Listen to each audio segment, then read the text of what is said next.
দেখুন, এটা তৃণমূল কংগ্রেসের সংস্কৃতি। কারণ পশ্চিমবাংলায় যা কিছু ঘটে মমতা ব্যানার্জির অনুপ্রেরণায় ঘটে।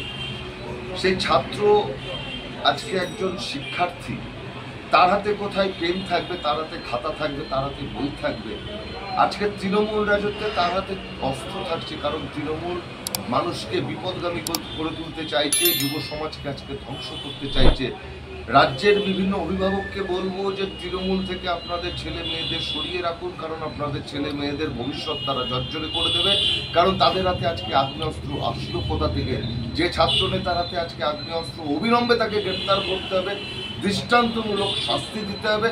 যে ভয়ের বাতাবরণ সে কলেজে কায়েম করেছে সেটা অবিলম্বে বন্ধ করতে হবে। এবং কলেজ কর্তৃপক্ষকে বলবো যে দলদাস থেকে বেরিয়ে এসে যে ছাত্র আজকে আগ্নেয়াস্ত্র রয়েছে তাকে কলেজ থেকে তাড়িয়ে দিতে হবে, তাহলে তার শিক্ষা হবে। এবং বিভিন্ন অভিভাবককে বলবো আপনাদের ছেলে মেয়েদের যাতে বিপদগামী না হন তার জন্য ছেলে মেয়েদের শাসন করুন। অন্তত টিএমসিপি করতে দেবেন না, কারণ টিএমসিপি করলে আপনার ছেলে মানুষ হবে না, চোর ডাকাত গুন্ডা বদমাইশ হবে। কারণ পশ্চিমবাংলাটা আজকে গুন্ডা বদমাইশে ভরে গেছে, প্রতিযোগিতা চলছে।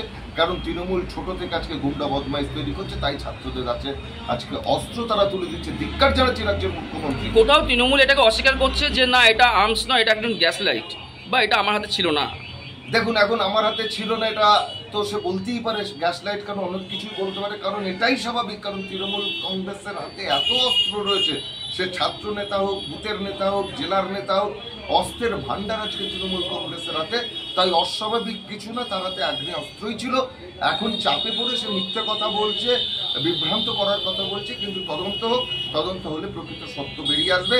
আমরা চাই এটা নিয়ে সিআইডি তদন্ত হোক, কোথা থেকে সে অস্ত্র পেলো, কাদের হাত দিয়ে পেলো, এর পেছনে কারা কারা জড়িত আছে তাদেরকে গ্রেপ্তার করে দৃষ্টান্তমূলক শাস্তির দাবি আমরা করছি। আপনার নাম registration? Sandip Majumdar, media convener, নদী জেলা উত্তর ভারতীয় জনতা পার্টি। আমি একটা ছবি দেখাচ্ছি, এটা হচ্ছে স্টুডেন্ট ইউনিয়ন রুম।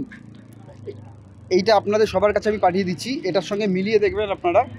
ওই যে ঘরটা দেখাচ্ছে ওরা, ওই ঘরটা আর এই ঘরটা একই ঘর কিনা।